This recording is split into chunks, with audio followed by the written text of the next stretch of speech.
ایران، امریکہ، اسرائیل، یہ دنیا میں ابھی سب کی زبانوں پر چل رہے جنگ کے حالات ہیں۔ اس دوران میں نے حدیث یہ پڑھا کہ دجال کے ظاہر ہونے کا وقت جو ہے وہ اللہ بہتر جانے، لیکن جو جگہ ہے نبی پاک صلی اللہ علیہ وسلم نے فرمایا وہ بھی ایران کی طرف سے ہی ظاہر ہوگا۔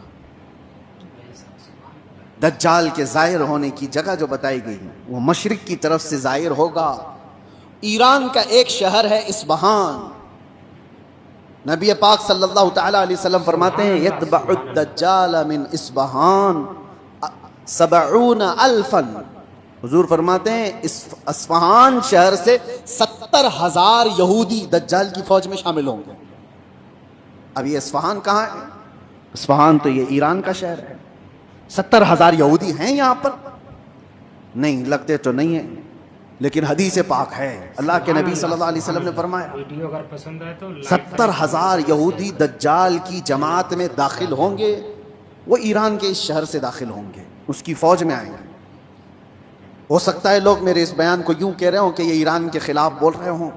میرے عزیزو، آج جن حالات اور جو کیفیت کو ہم دیکھ رہے ہیں، ہم مظلوموں کے ساتھ کھڑے، ظالم کے ساتھ کبھی نہیں کھڑے ہوں گے۔ اسلام کی خاصیت ہے یہ، ظالم کے ساتھ کبھی نہیں کھڑے ہوں گے۔ ظالم امریکہ ہے، ظالم اسرائیل کے یہودی، پوری دنیا کو انہوں نے ظلم کی چکی میں پیسا ہے۔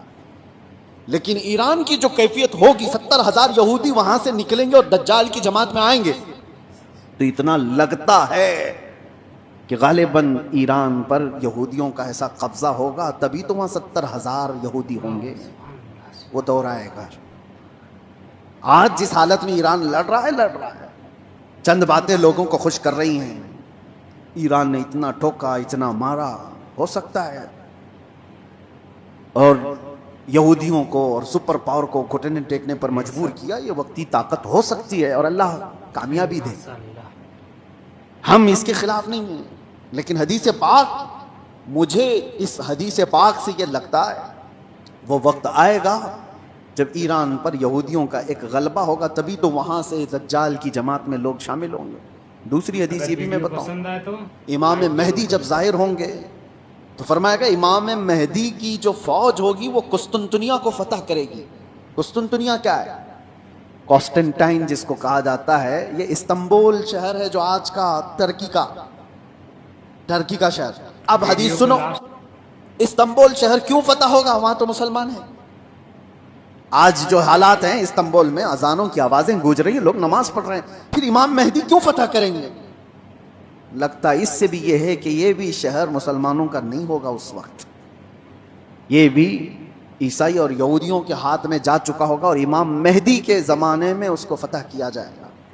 اور حدیث کے جو الفاظ ملتے ہیں، ترتیب پہلے کیا ہونا ہے، امام مہدی ظاہر ہوں گے، وہ دمشق کی طرف لوگوں کو لے کر جائیں گے، اور پھر یہ جنگ ہوگی اور فتح قسطنطنیہ ہوگا، یعنی استنبول فتح ہوگا۔ وہ تو صرف 2 تکبیر پر فتح ہو جائے گا، یہ روایت میں ملتا ہے۔ امام مہدی اور مومنین کی جو جماعت ہے وہ شہر کے باہر کھڑے ہو کر اللہ اکبر کہے گی، آدھا شہر فتح ہو چکا ہوگا، دوسری بار اللہ اکبر کہیں گے، شہر فتح ہو چکا ہوگا۔ بڑی جنگ کا ذکر نہیں ہے، اور فتح ہو چکا ہوگا، اسی وقت یہ افواہ پھیل جائے گی دنیا میں کہ دجال ظاہر ہو گیا ہے اور اس کا فتنہ مشہور ہو گیا ہے۔ تو امام مہدی کے ساتھ جو لوگ ہوں گے وہ دجال کے مقابل میں وہیں سے نکلیں گے۔ تو امام مہدی کے متعلق جو بات ہے، ابھی جو میں نے کہا قسطنطنیہ، یہ بھی استنبول شہر اس وقت شاید مسلمانوں کے ہاتھ میں نہیں ہوگا، تبھی تو فتح ہوگا۔ اور تیسری ایک خاص بات، جو بات میں نے چھیڑا تھا، حضور فرماتے ہیں جو مجاہدین اس اخیر زمانے کی جنگ میں شریک ہونے والے ہیں، حضور فرماتے ہیں اللہ نے ان پر آگ کو حرام فرما دیا۔